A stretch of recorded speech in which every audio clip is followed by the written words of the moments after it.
Okay, I've added a few little lazy daisy stitches to the body of the bird around the little hearts, and you can see I've already put the straight stitches in there.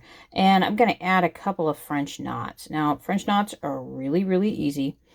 They take a little practice, but you can do this. Now I've got 2 strands of embroidery floss on this, and what I'm going to do is you can see I'm kind of holding the felt between my 2 fingers, and you can see my thumb is also holding this thread here, holding it kind of taut.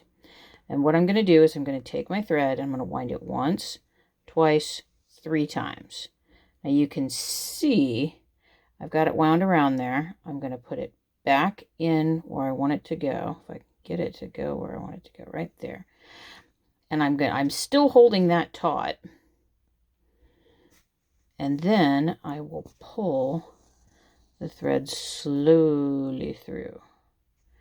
And now I have a little French knot there. Now let's do another one. I'm going to come down here and put another one right here. So here I come, up through the center.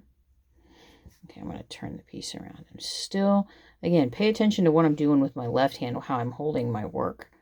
So I'm holding this here, and I'm going to go 1, 2, 3. And then I'm going to go right back into that hole. And I'm still holding my thread between my finger and my thumb, and then I pull it taut. So you can see I have just a little something there that looks kind of cute. And when you're going to tie these off,